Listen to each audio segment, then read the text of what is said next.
I've been working with Matt for a couple of years. He's on our advisory board, and I'll tell you the things that he won't tell you about himself. I was connected to Matt a couple of years ago through a foundation who believes that Matt Enstice is working on, has a process for revitalizing cities that is better than what anybody else is doing in the country. We'll talk about the Buffalo Niagara Medical Campus. You won't understand from the name how big what he's doing is. He's been working on basically using a geographical medical campus to change energy, transportation, job creation, housing. Really a systemic approach to revitalization in Buffalo. And that the problems that he's working on exist in cities all over the world. Certainly in the United States, all of the Rust Belt cities are facing these issues. Other thing you should know is he had a career as a producer on Saturday Night Live, which we know is where he learned how to navigate big egos and get stuff done. And is there anything else you want people to know? I think that's good. He's awesome.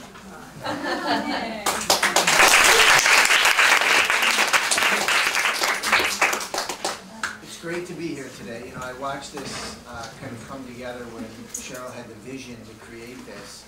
And to be here today and to watch this all come together and to see everybody interact out there and to see all the writing on the wall, it's phenomenal to see. So congratulations for doing this, and congratulations for being a part of this.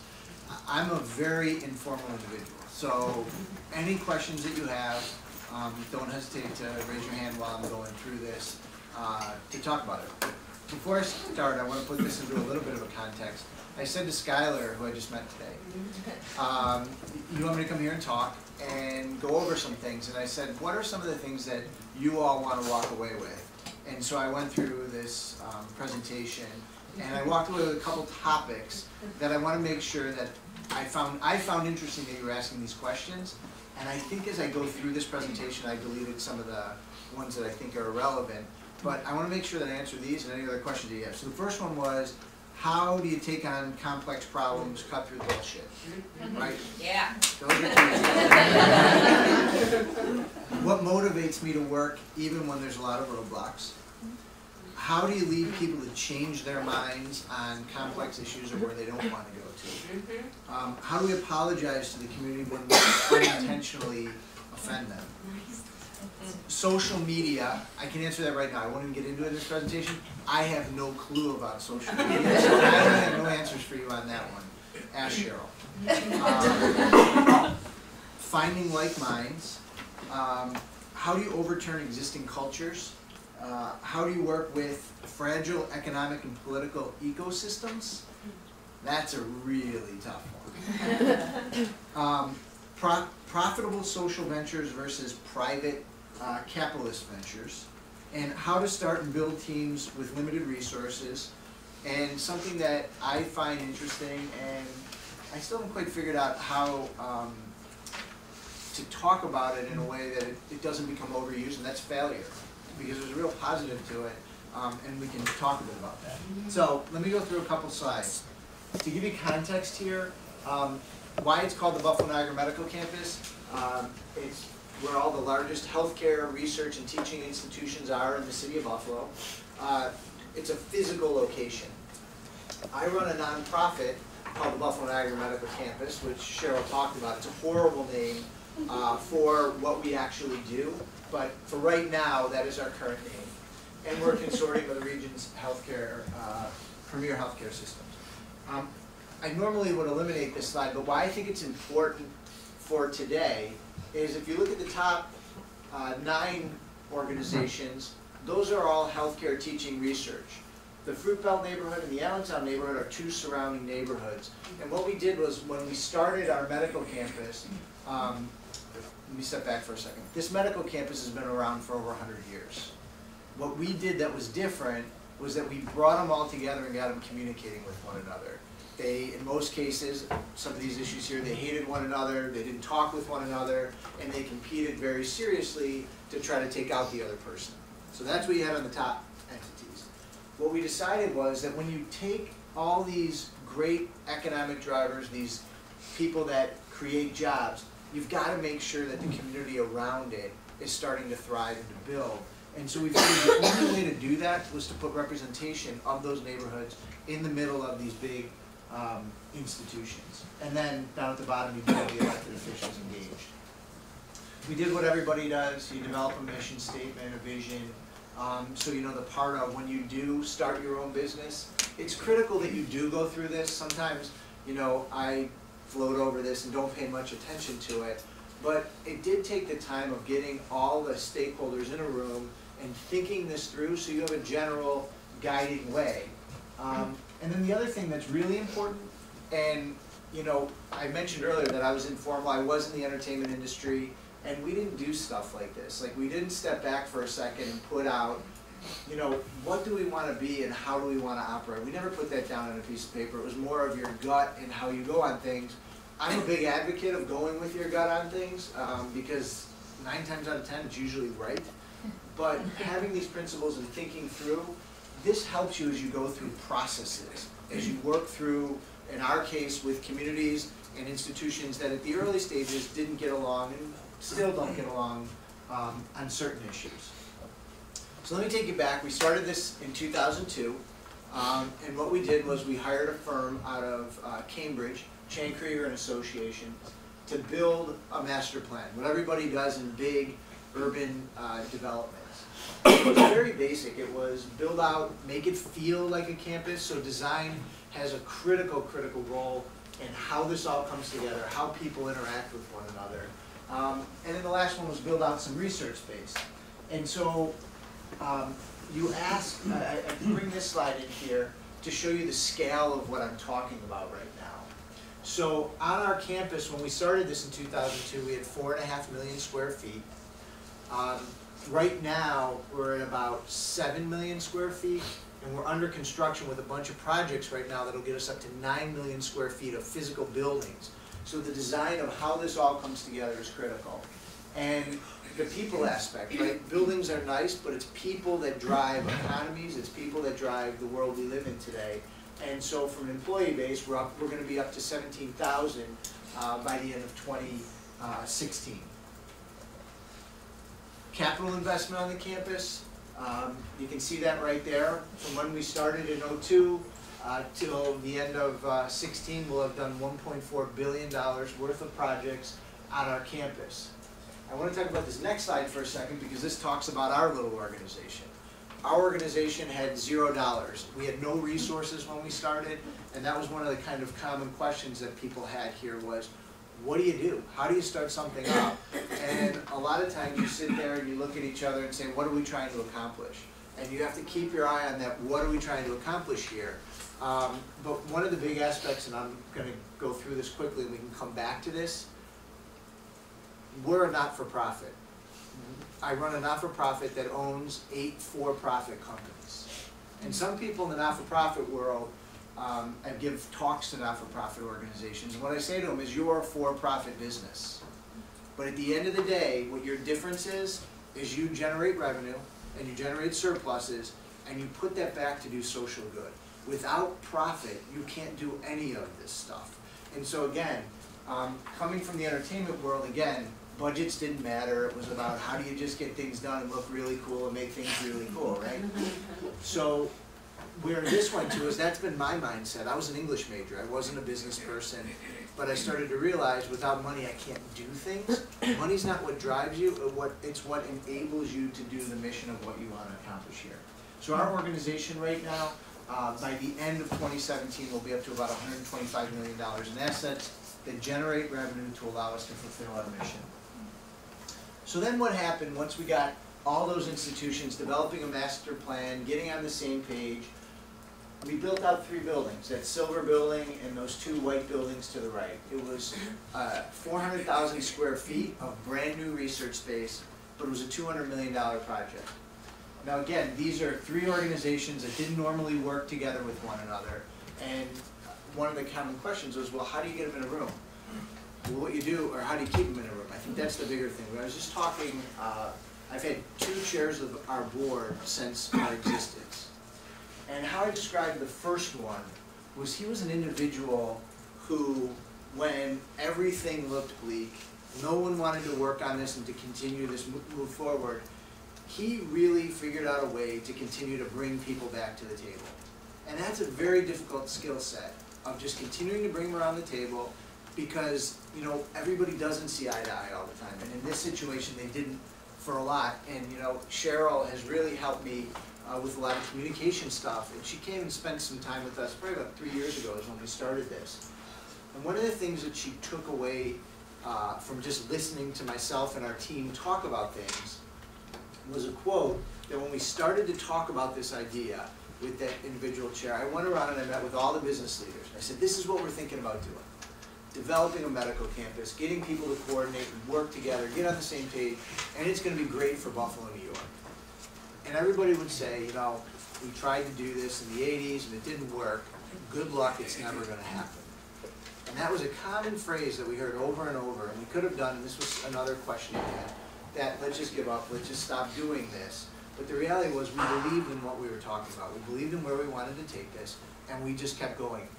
Not having a clue what the roadmap looked like or how we were really going to pull this off and make it happen. So then we went out, after we built out that research building, we built out space for startup companies to happen. How do we build out you know, entrepreneurial space, co-work space? That's all in our innovation center. We built out these 4 other major projects in the upper right-hand corner. Does anybody know what that one is in the upper? Kind of says it. Don't look. That's our parking garage. But again, this is a really small thing that I want to show you. You know, it's not a bad-looking parking garage, right? What we did was we worked with the community, and on these little brick panels here, right here, we allowed the community to come in and paint giant murals on it, because that is right against their neighborhood. And, you know, one of the things is, how do you get people to work with you? That was another question. Small wins. That's a huge way to start to build credibility. Small wins. Don't ever lie to anybody. And when you promise you're going to do something, make sure that you're going to do it, because you will spend way more time backtracking, trying to figure out how to show someone, no, the next time I promise I'll deliver on what I said I was going to do. Any questions so far? Anyone asleep yet? Okay, so now this is what we're under construction with. A private sector medical office building in the upper left-hand corner. Our School of Medicine is moving its campus to the urban core. It was out in the suburbs, or just on the exterior of the city of Buffalo. That is the largest medical school development in the country right now. It's a $375 million project. We officially broke ground today on a children's hospital, which is down in the left-hand corner, which is going to be on our campus. And then our Cancer Institute is building out an expansion on their So where are we going with this? 20,000 employees, over 10 million square feet. And what I want to highlight from all of this stuff right here is the 20,000 employees. If you look back at Buffalo in the 70s, what drove the economy there were the steel plants. And that's how many employees were working at Bethlehem Steel at the time. So for us to kind of recreate and look at what we're doing, to be back to that in a knowledge-based economy, we feel really optimistic about. Other communities are doing this. Pittsburgh's done a great job at reimagining itself and making it happen. It takes a lot of time, it takes a lot of effort, but you've got to have that vision and that wherewithal to move it forward. This goes our campus, but I want to get into these next things, because dialogue I think is really important, so please, questions, make sure I hit on the key things that you want to hit. These are some other key components to hear. In cities right now, you're seeing a lot of people start to move back to cities. On our campus, in the city of Buffalo, does anybody from upstate New York or a Rust Belt city here? Where are you from? I'm from Cleveland. From Cleveland, okay. Yeah. So you understand this a little bit, the Cleveland Clinic, seeing that whole development come together. But most people in towns like that, they drive their car everywhere, they live out in the suburbs, they don't live in the city. But you're starting to see this transformation a little bit, and I really believe it's the next generation that wants this environment and needs this environment, And one thing that I'll say to you today that I think is really, really important, when old people don't listen to you, don't just say they're not going to listen to me and I'm not going to make a difference. Keep going back, keep reminding them that the world is changing. And, you know, I put it in this perspective. I used to talk about, you know, when I went to college, there was no such thing really as the internet. There was no email, right? You're living in a world right now where everything that happens, none of you can say, do you remember when there was no internet? I mean, everything's changing every year, the technologies that are there. So you're in a very unique time to remind old people that they need to think differently because the world has changed. And that may not be politically correct to say, but right? Is that fair? I feel that way, but I'm not that old. Okay. No, absolutely, yes. Because it's common, and I will say, you know, starting up a business, so when I moved back to Buffalo, and I got involved with this project, I was in my 20s. And I had two great mentors, and more importantly, they used to walk into meetings with me, and they were basically like, we're just gonna let you go. You just keep going. You're so naive to all this stuff out there. Just keep going. And they would start these meetings off by introducing themselves. I'd say, yeah, I'm running this organization. And they would sit down, and they'd say, oh, I'm Matt's gray hair. Right? Because in certain environments, you need to understand what your role is, right? And when you're dealing with certain generations, you need to think differently. So, now back to whatever these slides were saying. So the total jobs on campus, we talked about that. Numbers of companies, we're very focused on small business in a town like Buffalo, and I think our country in general, small business is what's driving this, and you need to focus on it. So now let's get to the fun stuff. This is what I've been working a lot on with Cheryl on. And Bruce Katz, I don't know if anybody has heard of this individual at Brookings Institute. But you should. Yeah. But he's very, very focused. He'll be in Buffalo in a month, talking about innovation districts. And he's looking at how we're reimagining our cities.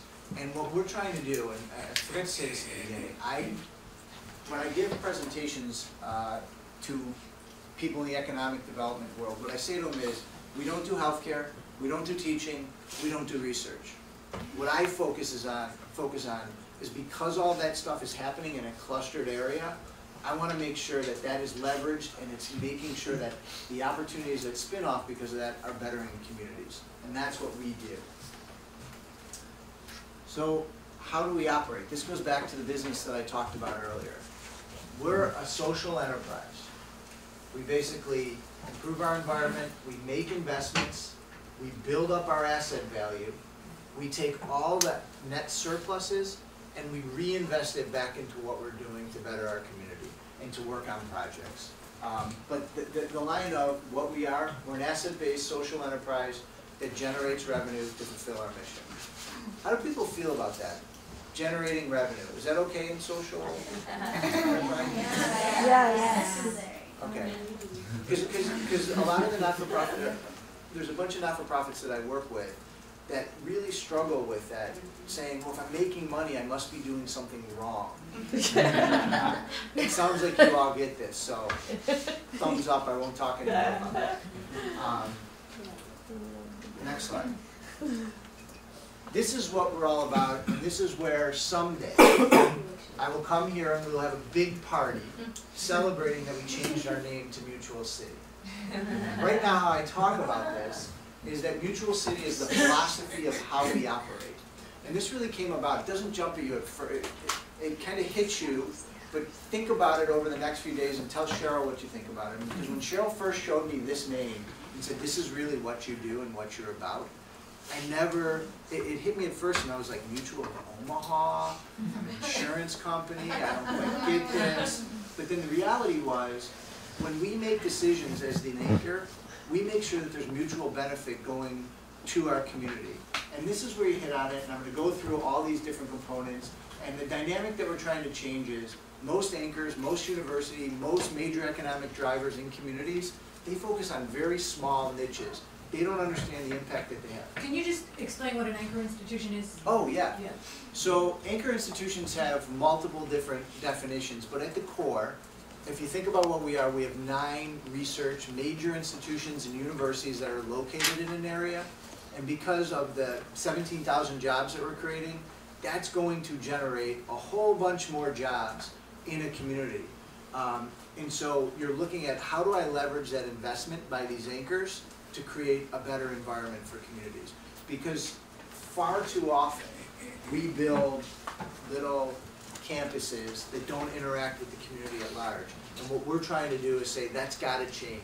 Because in a town like Buffalo, where you asked about politics are horrible, the economy, what I say to people is the economy in Buffalo was completely going straight down. So it went straight down, and where we're at right now is we're about here. We're coming out of it, and there's a lot of positive stuff going on in Buffalo right now. One of the concerns I have for our country is I still think people are still going this way. There's still communities that are going this way, and I'll take a second on politics. Not my views on politics, but dealing with elected officials in cities. Cities aren't what they used to be. They can't do what they used to do. So you need to think innovatively and think differently about how can I fill those gaps that cities can't do anymore. I mean, we think, well, in Buffalo, Cleveland, we want to make sure our streets are plowed, right? When the snow comes. We want to make sure that the water's flowing appropriately. We want to make sure that there's public safety.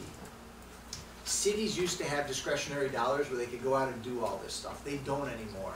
And so what anchors are starting to do is say, how can we reimagine ourselves to help fill those roles that cities have? You know, and I got here yesterday at some meetings, and every time I come to the city, it seems like there's more people here, right?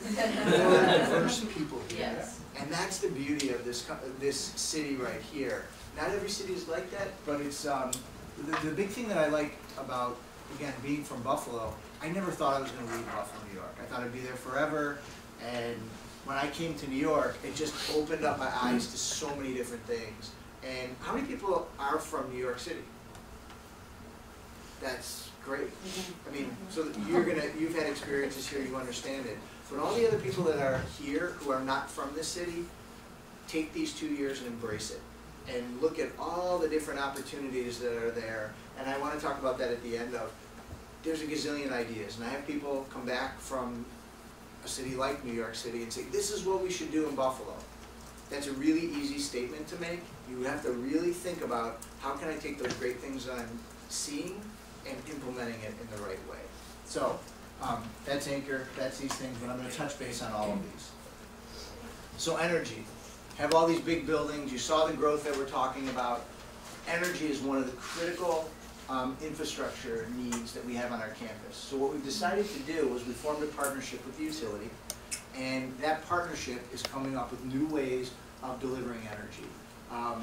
It's things like putting solar on, putting up these new streetlights that we put on that has a solar panel, a wind turbine, and a battery pack in the base.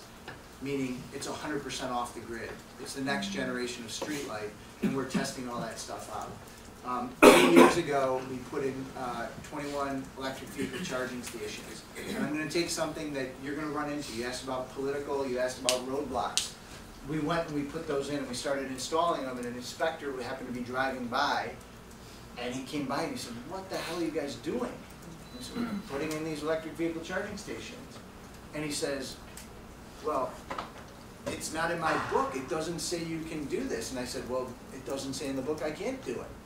And so we just put them in, and we continued to do it, and we've never had any problems. So you have to look at creative ways to remind people how rules need to be changed. Now again, that was an old person. Right? This is the new way of thinking about it. But we're looking at our campus, and we're using it to generate the next generation of microgrids. So, yes? So I'm trying to understand where your profit is coming from. So it's coming from all these organizations that live under the umbrella Great question. business, right? No. Not So explain it. That would be great. Because I mean, who approved this? Who needed? Do you try to get buy-in from? You're like, this is how we're going to spend our money. Yep. So I have a couple answers to that. So our organization, I have a board of directors. So those institutions I show you have the CEO and chairman of the board on my board that I report to. I have an independent chair of the board that runs the board. But what we did over time was we bought assets. So we bought buildings, so the Innovation Center, we bought a bunch of other buildings, we bought some assets, and that's how we generate our revenue. Our institutions, when we first started this, paid dues to us, and they were about, they equated to about 70% of our budget. Today, they're 5% of our budget. So our focus was, how do we become self-sufficient and can run our own business? I don't need someone else to just continue to write grants and to help us out. That's a core part of our business. So this ties into when you start your business. Find your core mentors. You're going to create a board 9 times out of 10 to help you get this going. Find your core mentors, find your core believers that are on that board, and just run with them. So for the first 5 years, we were under the radar screen that people were still at, good luck, this is never going to happen. And then all of a sudden, one day they actually looked at our financials that we give to them every board meeting, but they looked at it and said, whoa, we've got $50 million in assets right now. So in a way, when you first start your business, put your head down, go, and make sure that you surround yourself with really smart people that are going to ask you questions, but still give you a long enough of a leash to just go. Can I answer your question? Can I ask, what motivated you to start this? So, it wasn't my idea. It was the previous mayor asked a guy, so I lived here in New York. I left New York, I got recruited back to Buffalo to go run this project in Niagara Falls, New York. So for those of you who don't know, how many people have been to Buffalo, New York? How many people have been to Niagara Falls? Okay, so everybody knows Niagara Falls. Niagara Falls is 15 minutes from Buffalo, which most people probably don't know. So I got recruited to work on this project in Niagara Falls, and they told me it was about entertainment. You were going to build this whole entertainment complex up there, and it seemed like a natural. I didn't know if I'd have that opportunity back in Buffalo, so we decided to go for it.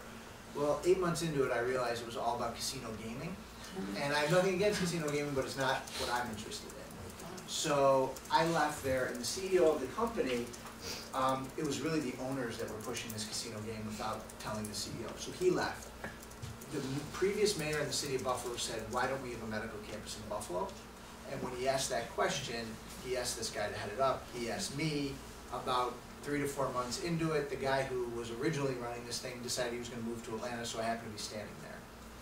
That's how I fell into this. But can you also tell the Oshai story, because I think that initial grant was important. Yep. So when we did this consulting idea and said this is where it needs to go and came up with this plan, you know, I'm 1 second. It reminded me of this idea you asked about failure. In the city of Buffalo, there's a bridge that connects Buffalo to Fort Erie, Ontario. So you're connecting international trade right there. And one of the things that happened was our community got in a huge fight over this. And it was a big failure in our community. And that's actually why we have the Fruitvale and Allentown neighborhoods on our board of directors. Because we watched it, we analyzed that problem, that failure for our community, and we looked at it and said, this was all about the community not being at the table and not feeling like their voice was heard. So we said, you know what, let's put them inside, we have nothing to hide, we can be as transparent as possible. So we're doing that. How we did start was after we finished this plan, a local foundation said, we'll give you $50,000 seed money to see what would happen. So they came through, small amount of money that has leveraged $1.4 billion in projects. You know, created an entity like ours that now is, you know, 12 years later at roughly just over $100 million in assets. So getting that seed money and what got them to be happy with where it was going and to continue to be supporting was small wins. Let me give you one other small win story.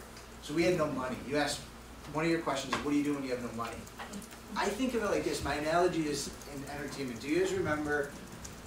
I'm getting into, do you remember?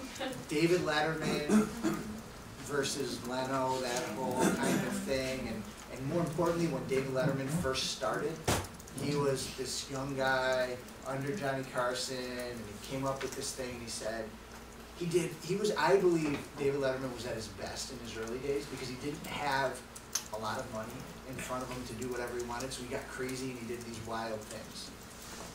So I was sitting there going, how do I do something with nothing?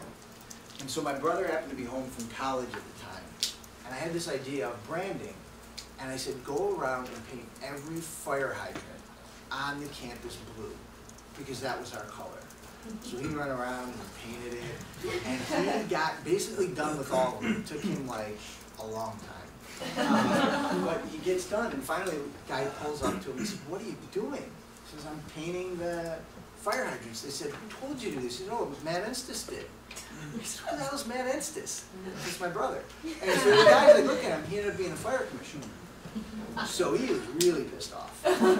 So I get a call from the Public Works Commission, what are you doing? I said, well, I just was painting a fire hydrant, it's not a big deal.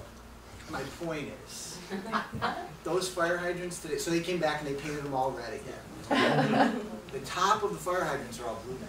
We didn't do that, they saw the vision. My point is, just go and do some of this stuff and ask for forgiveness later. You know, it's more of that story. So what I want with that is, OSHI, they gave us some seed money, and you gotta be, take challenges sometimes. Transportation. Bottom right, we started a bike share program. I came here to New York. This is an example of seeing something in New York City and saying I want to do that. New York City, those bikes cost it's $5,000 a bike is what it costs. People probably don't understand that, but city's a huge sponsor and that's what it goes to. So we said, well, that's never going to fly in Buffalo, New York, because you can't bike all the time, and we just don't have a major sponsor, nor do I ever see that happen. So what we did was we found a pioneer in Brooklyn who created that bike down there that's $1,000 a bike. And what he did was, why it's $5,000 a bike? Is those docking stations where you put the city bike, that's where the major expense is in. So what this guy in Brooklyn did was he took all the technology that was in the docking station and he put it in the back of the bike. And so it's all via GPS. So again, you guys are all thinking, what's the next design? What's the next technology? How does this all go? Well, he's got that down to around $1,000 a bike. We're piloting in Buffalo and we're helping him get this business going. Where it goes, I don't know, but he just got it. I think he's on his first or second round of funding, and he's starting to take this off. Getting bikes, getting people to, in Buffalo, we supported and built a car share program, just like Zipcar here. It's a separate not-for-profit. Guy had a vision. We came in as the anchor, and I think we have the largest fleet of cars on our campus. So what we do, a lot of times, and this is what I would say when you start your business, you don't have to do it all by yourself. Find people who have a like mind as you, who are doing really interesting, cutting-edge stuff, and go partner with them. Bring them on board and let them do it. You don't have to do everything. Yes? It sounds like a good lesson too, and not all or nothing kind of thinking. Like seeing the city bikes and investigating and finding out they're $5,000 a bike and feeling like, oh, nobody in Buffalo would ever do that. End of story. But I love that the further step, saying, there's got to be somebody doing it cheaper. It's like that. It's not, we can do it or we can't. Correct. And that's a big part of when you see, one of the morals throughout this is when you see a good idea and you believe in it, this is so fluffy, but it's like you got to go for it. And you've got to be resourceful and opportunistic, right? I mean, if anybody asks, like, what was the secret to our team's success, it was that we were opportunistic more than anything else. But because we were formed, because we had some of these structures in place, when the opportunities came about, we were ready to jump on. Questions? Yes? Did you know that people were willing to ride bikes? Or? No. No, I mean, again, that was like, you are absolutely insane. This is Buffalo, New York. It's not going to happen. And we're still trying to figure out how it's going to work.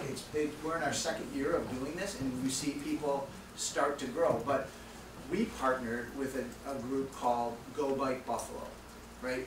He's the crazy bike guy that drives his bike in the winter, and everybody says he's that crazy guy, so they don't take him seriously. But when he partnered with us, he gave us all the expertise that I needed in bikes. He was the guy out there advocating for bike lanes and all this stuff that our community would have never thought could happen. But what we did was we put some capital up to help get him going. And so when he'd go after a grant, he wasn't just that crazy guy, he was the crazy guy with some other crazy people that have a little bit more structure. So that's what we thought about it. Is that how you work normally, where people come to you if they have these ideas and you can give them some sort of seed funding, or is that like a? We've evolved. One of the things that we just built out, and I think it's on my next slide, entrepreneurship. So in the bottom right-hand corner, there was a professor at the university, and he's a friend. Our kids go to school together. We were just talking. I said, "How's it going?" He said, "It's going great, except I lose a lot of bright kids to New York City and places like this." And I said, "Why?" He said, "Because there's no hip, cool space for them to go continue doing what they want to do.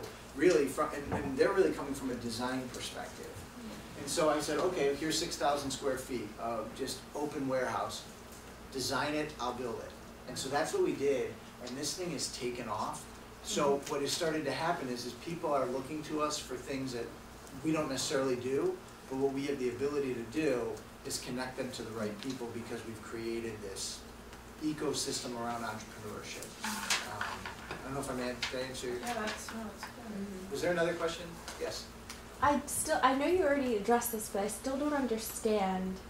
It seems like every time an idea comes to you, you have enough money to do it. Okay, that's a great point. That wasn't really a question, but No, but it's really, the question is, I don't understand how that could be if you're getting it just from. I'm going to say a this, few and I building really mean supplies. this. Like, when I first started, like, I was horrible in school. I had horrible grades, and I was naive to a lot of things. So don't ever let people tell you, you can't do this, you can't figure this out. Like, they'd say it to me, and I'd be like, okay, I really don't understand what you're talking about, but I'm going to try this. When it comes to the money side of things, if you have a good idea, what I find out is that money will follow good ideas. And if you have quality support behind what you're doing, you're going to get it going. And I come back to something I said earlier, small wins, don't go for the big wins right off the bat. I see a lot of people go for the home run right away, and it's very difficult because you didn't have the credibility. But I want to take your point. So we just had a team retreat. And I had some people on our team say, well, I don't have enough money to do this or I have that. And what I said to him was, well, why don't you have enough money? Well, because you're not giving me enough money. And I said to him, well, can't you go out and find some money too? Because when you look at something and you get to the end of it, like our transportation stuff, all of that, our team who leads that, they have figured out crazy ways to find money to move these initiatives forward. They get a passion for what they're doing, and they go out there and they sell it. And then I'm really just there to say, I'm behind them, I believe in this, and we're going to continue doing it. So, and I do understand there's times when you can't get the money and it's very difficult, but don't let the first 10 times someone tells you you're not going to get the money to do it stop you. That's my belief. I don't know if that's good enough. I'll ask again in 20 minutes. So, it really was funny though, when you say that. So today I'm at a breakfast, and I'm trying to figure out, actually it ties right to this, workforce and procurement. So what we figured out is with the anchors there, how do we make sure that we are buying local? And there's a lot of people that are trying this, and this is one where I've been very gun shy at going out on this because I want to make sure we do this right. And normally when I'm at Wing It, this is not one to do that. And what we spend a lot of time is understanding the demand side, which is the institution's supply for procurement and workforce.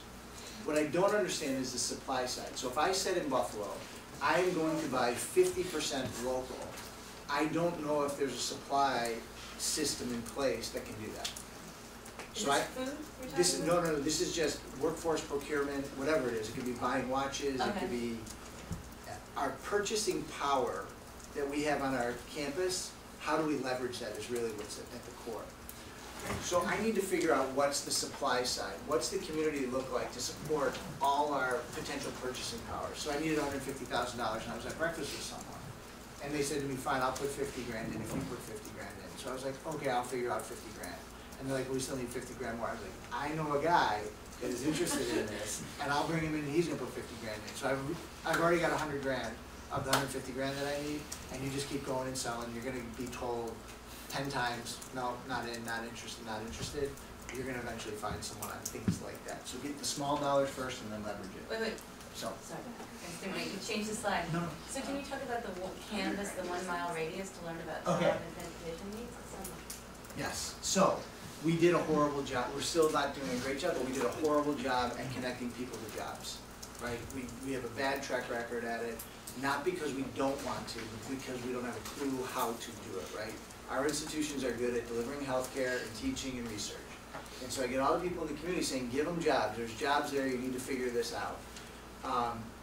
But it wasn't working. So one day, it was around election time, and I was watching how much time and energy these politicians put into getting people out to vote. So I was like, wait a second, what if we went door to door and started knocking on people's door and saying, hi, we're the medical campus, would you like a job? And we went out, and that's what we did. Oh my God. We got people who were in the neighborhood, got 7 people from the neighborhood, and kind of trained them a little bit about us, but it was more of just get some basic questions and ask them. And so we knocked on 5,000 doors and started to integrate and understand the neighborhood. And what was interesting was there were only 300 people that were really interested in a job opportunity. And then it broke down into, well, there's only 150 of them that are employable. Well, what do you do about the other 150? I got to figure out how do I, back to the supply side thing, how do I start making sure I can connect those people to training? So, again, that was stepping back and looking at our failure of, we do a horrible job at making these connections, what's a different way? And I looked at politics to try to address that. And grassroots is a key component of how we move this stuff forward. Questions? Active living. One of the big aspects, we're a health campus. We've got to start promoting this. We're doing a decent job at this, but need to continue to build that out. And when you look at it, just like the bike program, there's a whole community out there that focuses on wellness, and the next one is food systems, I'm pretty sure, I don't know, 1,000. But food systems are tying to this, and so we have one of the very unique food lab system at the University of Buffalo. It's this lady named Samina Raja. She runs a great one. I don't want to be in that business. I don't understand that business. But I know, again, she can use our name to make food policy in the school systems to deal with obesity, diabetes, all of that type of stuff. So that, again, the point is, how do you find partners who are great at what they do, come help do this stuff, because we can't do it all. Housing, City of Buffalo, again, I was talking about most people live in the suburbs. This gets back to I need more housing stock. So what do I get? What do we need to do? I need to go find every developer. I need to go get with all the elected officials. We need to put a plan in place. The other thing is, what those circles are around that line is, in the City of Buffalo, there's a subway. They call it the subway to nowhere, because it's about 5 miles. And it really is. Nobody ever rides it. It doesn't really get anywhere. But it's about a $2 billion asset that's sitting right through connecting our campus to one of the University of Buffalo's campuses, to Canisius College's campus, to the community college's campus. So what our goal is to say, let's build a strategy around how we'll support and push housing in and around that subway line to connect people. Now, what got us here was a different problem. Parking. How much, does anybody know how much it costs, and I'll take the City of Buffalo, it's probably 4x here, to build one parking space in a parking garage? $3,000. 4? You have 10. It costs us $22,000 a space. So in New York City, when you see a parking garage here, you don't see many actually. They're probably there. They're underground. I mean, you're probably talking $50,000 a space. So we started looking at this and saying the economics don't work for us to continue to build parking, because in Buffalo, people are only, we just jumped them up to $90 a month, right? I mean, it's laughable, right? So the economics don't work on that, and our way of doing that was, how do I get people living by the campus? Now go back to some of the other things I talked about. I need walkable streets. That's a big part of the infrastructure thing that I talked about at the beginning. I need bikes. right? I can get people to bike to work. So I got the guy working on the bike lanes and the bike program. And then you go back to the car programs that I didn't talk about. You got Zipcar, we're forming carpool. We're doing all this stuff that's kind of, it doesn't work in a city like Buffalo as we know it today. But in the future Buffalo, where I believe Buffalo is going to, it will work. It's gonna take time. That's the other thing. If you think it's gonna take 5 years to do something, it's gonna take you 10, right? And that's not, I'm not being a naysayer that you won't get it done. It just always takes longer. But don't give up if you didn't hit it in 5. So. That's great advice.